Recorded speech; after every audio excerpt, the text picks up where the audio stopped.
La réunion de famille avait été convoquée pour dimanche après-midi, ce qui aurait dû être mon premier avertissement. Papa ne réunissait la famille que lorsqu'il avait déjà pris une décision et voulait la présenter comme un processus démocratique. J'étais assise sur le canapé fleuri de maman, une tasse de café à la main, en regardant mon frère Éric faire les 100 pas près de la cheminée, avec cette expression satisfaite qu'il arborait quand les choses allaient dans son sens. Merci à tous d'être venus, commença papa. Debout, comme s'il s'adressait à un conseil d'administration, nous devons discuter de la situation de l'appartement du centre-ville. L'appartement du centre-ville, l'appartement de 2 chambres au 1247 Westbrook, qui appartenait à notre famille depuis que grand-père avait acheté l'immeuble en 1987. J'y vivais depuis 4 ans, en payant les charges et un petit loyer mensuel au fidéicommis familial, qui en était techniquement propriétaire. Eric et Shannon attendent leur premier enfant. Poursuivit papa, ils ont besoin de plus d'espace que leur appartement d'une chambre ne peut leur offrir. Pendant ce temps, Cassie, tu as 2 chambres pour toi toute seule. Je posais ma tasse de café. J'utilise la 2e chambre comme bureau à domicile. Je travaille à distance 3 jours par semaine. Tu peux travailler dans un café, intervint maman. Les jeunes font ça tout le temps. Eric commence une famille, insiste à papa. L'appartement a plus de sens pour eux. Nous avons décidé que tu déménagerais d'ici la fin du mois. Ça te donne 4 semaines pour trouver autre chose. Vous avez décidé, répétai-je. La famille a décidé, corrigea papa, ce qui est le mieux pour tout le monde. Eric prit enfin la parole. Allez, Cass, ne rends pas les choses difficiles. Tu es célibataire, pas d'enfant, un bon boulot. Tu peux louer n'importe où. Shannon et moi avons besoin de l'espace pour la chambre du bébé. Et nous ne pouvons pas nous permettre le prix du marché pour un 2 chambres. Et moi, je peux... Tu gagnes plus que nous? Dit Shannon depuis sa place à côté d'Eric. Eric m'a parlé de ton salaire. Tu t'en sors bien. Le fait qu'Eric ait discuté de mon salaire, qu'il n'avait fait que deviner, avec sa femme me fit serrer la mâchoire. Mes finances ne sont pas un sujet de discussion familiale. Quand elles affectent les ressources familiales, dit papa fermement. L'appartement appartient au fidéicommis familial. Ton grand-père voulait qu'il serve aux besoins de la famille. À l'heure actuelle, Eric et Shannon en ont le plus besoin. Est-ce que quelqu'un a vérifié ce que grand-père a réellement écrit dans les documents du fidéicommis? Maman balaya la main d'un geste dédaigneux. Ton père gère le fidéicommis. Il sait ce qui est approprié. J'aimerais quand même voir les documents originaux. Cassie, ne sois pas difficile. La voix de papa avait cette intonation d'avertissement. C'est déjà décidé. Eric et Shannon emménageront le 1er novembre. Tu dois prendre tes dispositions. Je me levai. J'aimerais demander formellement des copies des documents du fidéicommis, de l'acte de propriété de l'immeuble et de tout papier établissant l'autorité de la famille pour mettre fin à ma résidence. Le visage de papa rougit. Tu n'as pas besoin de papier. Je te le dis en tant que père et en tant que gestionnaire du fidéicommis. Alors, en tant que résidente actuelle, je demande une documentation formelle de cette expulsion. Ce n'est pas une expulsion. La voix de maman monta d'un ton. C'est la famille qui aide la famille. Alors, il devrait y avoir une documentation des conditions. Je quittai la réunion avec l'irritation de ma famille qui me suivait jusqu'à la porte. Quand j'arrivai chez moi, dans l'appartement qu'ils voulaient me prendre, j'avais 17 messages dans le chat de groupe familial, allant d'Éric me traitant d'égoïste à maman disant que je lui brisais le cœur. Je les ignorais tous et ouvris mon classeur. 4 ans plus tôt, quand grand-père était tombé malade, il m'avait appelé à l'hôpital. Pas toute la famille, juste moi. Il était lucide malgré les antidouleurs et très précis sur ce qu'il voulait me dire. L'immeuble d'appartement, avait-il dit en serrant ma main. Je change la structure du fidéicommis. Ton père pense qu'il contrôle tout, mais il ne lit pas les détails. Il ne l'a jamais fait. Grand-père, tu devrais te reposer. Écoute, l'immeuble te revient. Transfert direct effectif à ma mort. J'ai déjà déposé les papiers. Ton père pensera qu'il est toujours dans le fidéicommis familial parce qu'il ne lira pas les documents modifiés. Mais ce n'est pas le cas. C'est à toi. Pourquoi moi? Parce que tu es la seule qui m'a demandé ce que je voulais vraiment, au lieu de me dire ce que tu pensais que je devais faire. Parce que tu venais me voir chaque semaine? Pas seulement quand tu avais besoin de quelque chose. Parce que je te fais confiance pour t'en occuper correctement? Il mourut 2 semaines plus tard. J'avais reçu les documents modifiés du fidéicommis et le transfert de propriété de son avocat 1 mois après. L'immeuble, les 6 appartements, y compris celui où je vivais, étaient à moi.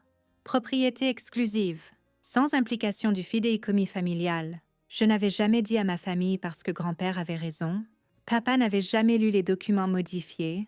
Il avait rangé les lettres de l'avocat en supposant qu'il s'agissait de papiers d'héritage standard. Pendant 4 ans, il avait cru qu'il contrôlait l'immeuble pendant que je le gérais discrètement, l'entretenait et collectait les loyers des 5 autres appartements. Les revenus locatifs couvraient les dépenses de l'immeuble et plus encore. J'utilisais le surplus pour mettre à jour les appartements, améliorer les systèmes de l'immeuble et constituer une réserve d'entretien saine. L'immeuble que grand-père avait acheté pour 340 000 $ en 1987 valait maintenant 2,1 million de dollars. Et ma famille voulait m'expulser de ma propre propriété. Lundi matin, j'appelais mon avocate, Patricia Chin. Je l'avais engagée 3 ans plus tôt quand j'avais commencé à prendre au sérieux ma propriété, mettre à jour les baux, assurer une assurance adéquate, rendre tout juridiquement blindé. Patricia, j'ai besoin de vos conseils. Ma famille essaie de m'expulser de mon propre immeuble. Elle écouta l'histoire puis rit. Un rire sec et professionnel. Savent-ils que vous en êtes propriétaire? Ils pensent qu'il est dans un fidéicommis familial géré par mon père. Et votre père a quelle documentation prouvant son autorité? Aucune qui soit valide. Grand-père m'a transféré l'immeuble directement il y a 4 ans. Il est uniquement à mon nom depuis lors. Alors, c'est simple. Ils n'ont aucune autorité pour vous expulser. Ils ne possèdent pas la propriété. Ils ne peuvent pas mettre fin à votre résidence. Et s'ils essaient de vous forcer à partir, ils violent la loi sur les propriétaires et locataires. Sauf qu'ils ne sont même pas propriétaires. Ils prévoient d'emménager le 1er novembre. Ils emballent déjà mes affaires. Ils emballent vos affaires. La voix de Patricia se durcit. Dans votre appartement? Sans permission.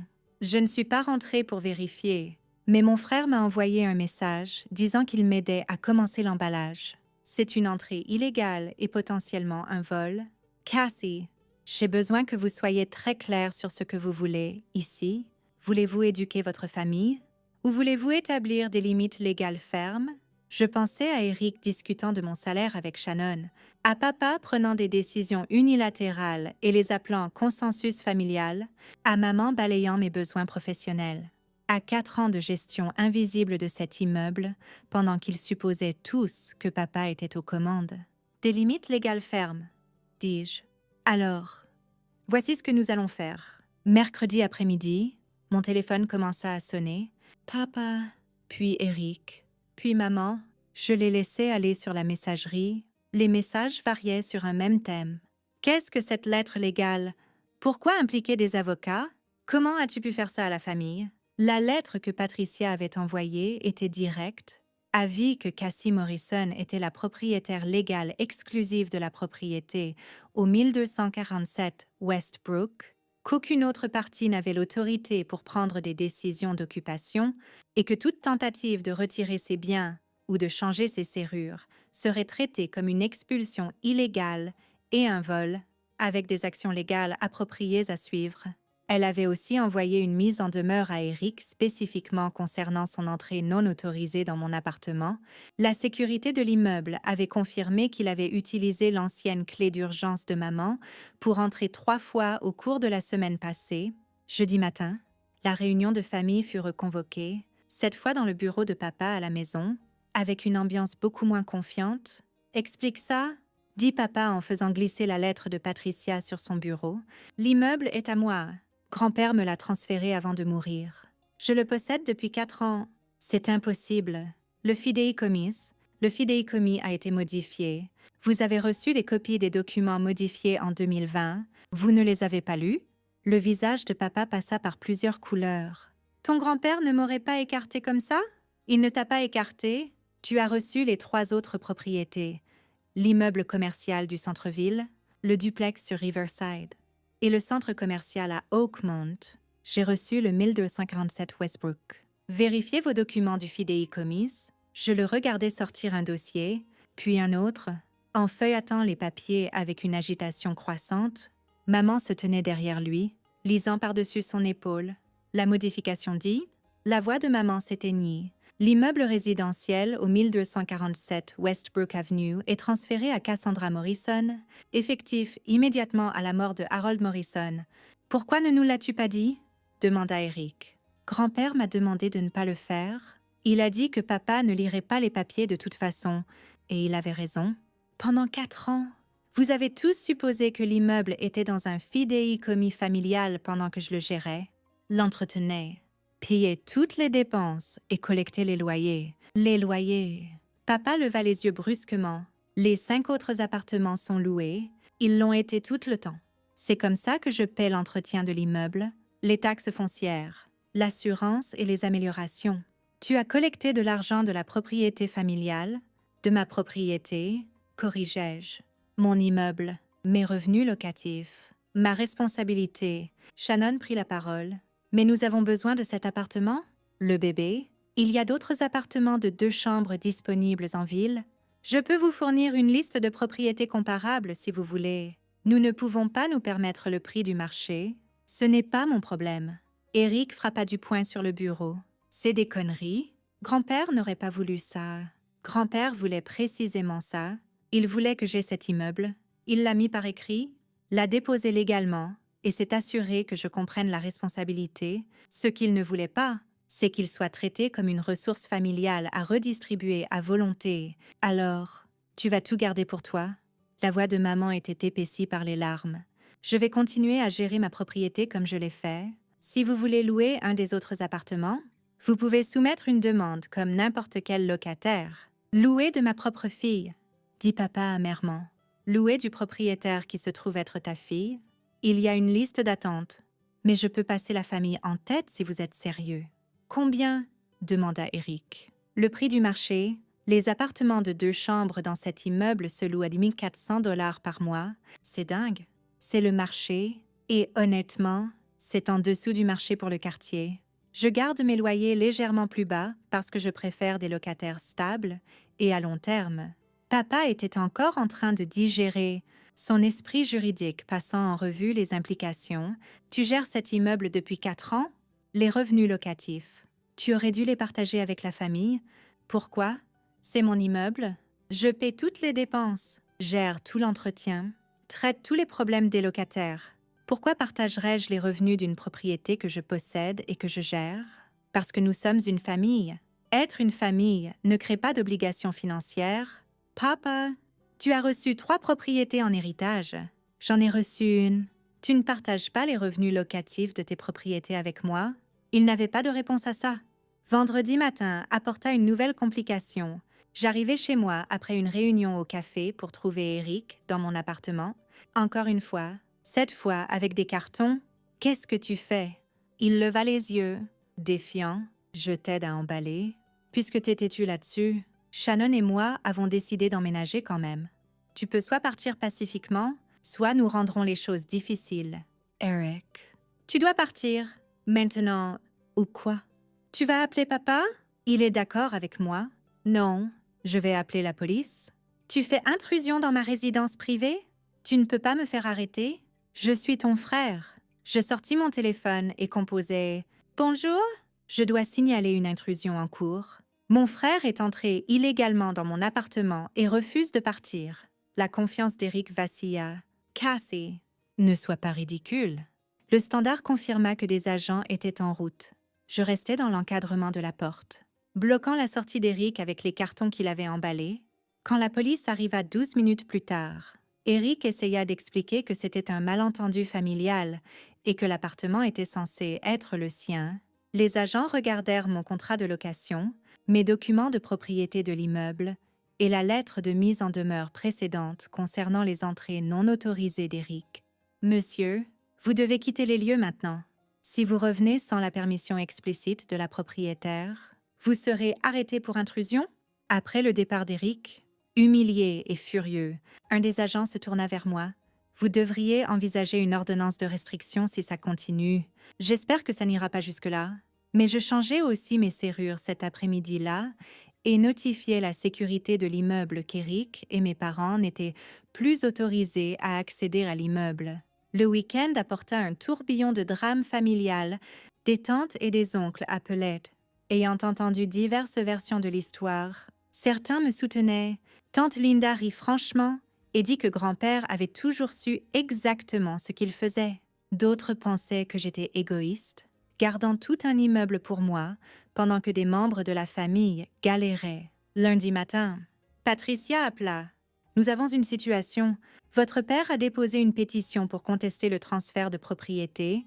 Il prétend que votre grand-père a été indûment influencé ou mentalement incompétent quand il a modifié le fidéicommis. Grand-père était complètement lucide. Son avocat a tout documenté. Je sais. Et nous avons des dossiers médicaux. Les notes de l'avocat et la chronologie montrant que la modification a été déposée des mois avant que sa santé ne se détériore. Le cas de votre père est faible, mais ce sera coûteux et chronophage à défendre. Faites-le quand même! La procédure judiciaire prit 3 mois. Pendant ce temps, je ne parlais pas à mes parents ni à Eric. Shannon envoya quelques messages d'excuses, mais je les gardais brefs et professionnels. La famille se divisa en factions. Certains croyant le récit de papa, selon lequel j'avais manipulé un vieil homme mourant, d'autres reconnaissant que grand-père avait été vif jusqu'à la fin et avait fait son propre choix. La décision du juge tomba un mardi matin. J'étais au tribunal avec Patricia quand le juge Morrison, sans lien de parenté, lut sa décision. Les preuves montrent clairement que Harold Morrison était sain d'esprit quand il a modifié ses documents de fidéicommis, les dossiers médicaux. Le témoignage de l'avocat et la chronologie le confirment tous. La modification a été correctement déposée et exécutée. La propriété actuelle du 1247 Westbrook Avenue par Cassandra Morrison est légalement valide et restera inchangée. Pétition rejetée. Papa se leva pour argumenter. Le juge le coupa. Monsieur Morrison, votre père a exprimé ses souhaits clairement. Il a choisi de distribuer ses biens de la manière qu'il jugeait appropriée.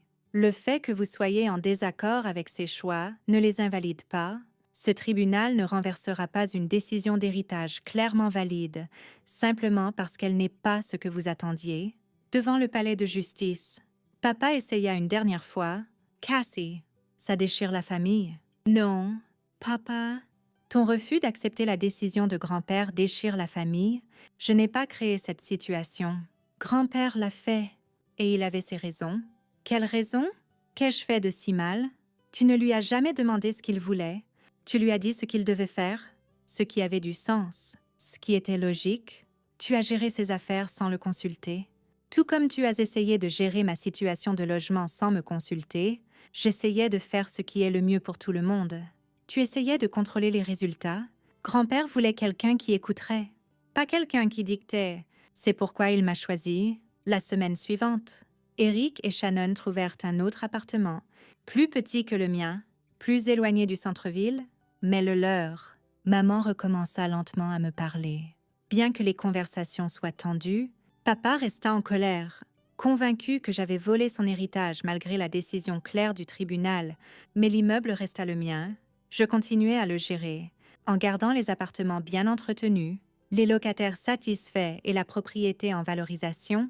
2 ans plus tard, quand un des appartements de 2 chambres se libéra, je le proposai à Eric et Shannon à un tarif familial, 2000 $ au lieu du marché à 2600 $. Ils refusèrent.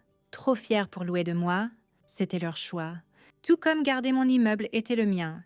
Ils avaient recommencé à emballer mes affaires, sans demander, ne sachant pas que j'étais propriétaire de l'immeuble. Le shérif avait frappé à 9 heures précises, non pour m'expulser, mais pour escorter Eric dehors quand il avait fait intrusion, et le juge l'avait dit exactement juste. Les souhaits de grand-père étaient clairs, légaux et définitifs. L'appartement qu'ils avaient essayé de donner n'était jamais le leur à donner, et maintenant, tout le monde le savait.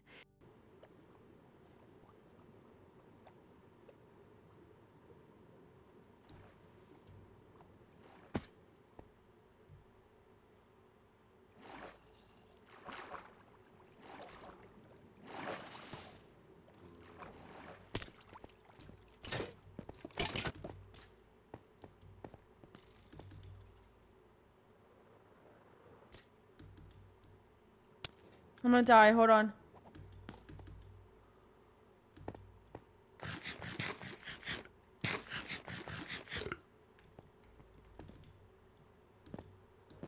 Okay.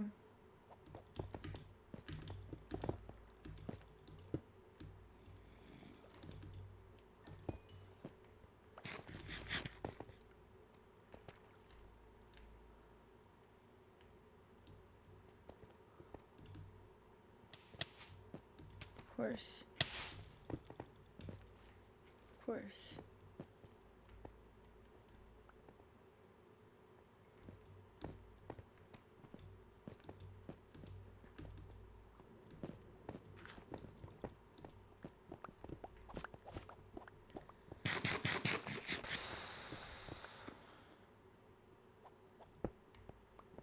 That way no, but, like,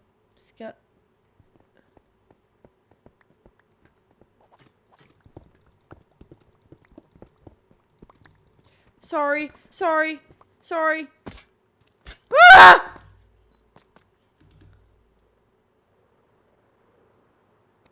Sorry, I panicked.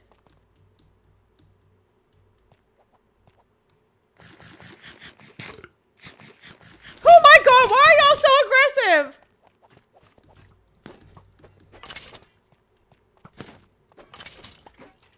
Anger issues.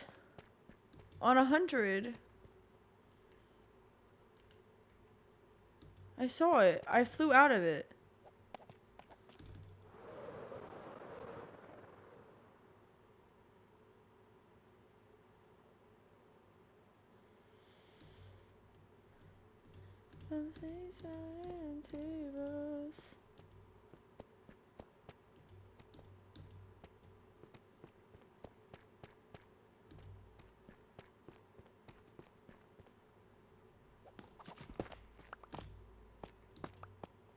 So now if we hang out here, guys, this stuff will bud. That's what will happen. It'll all bud. That's why you leave these. We need to light it up in here somehow. I don't think. Oh, he's got torches. Let's see, I don't think I got any.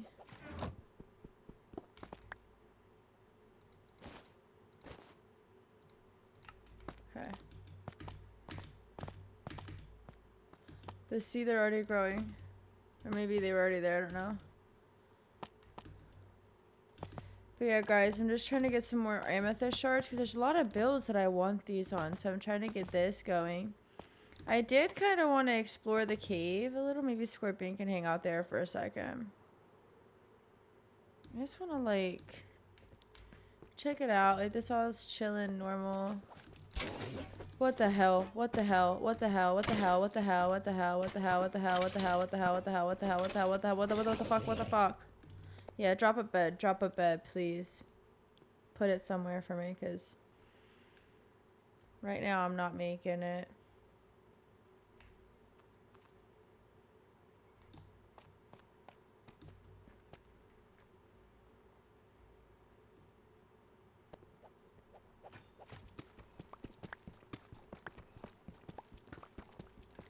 The fuck? These caves are so, like...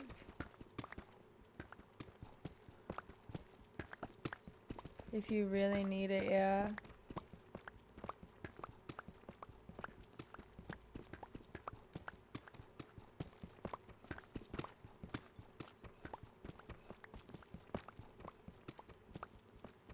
Nada.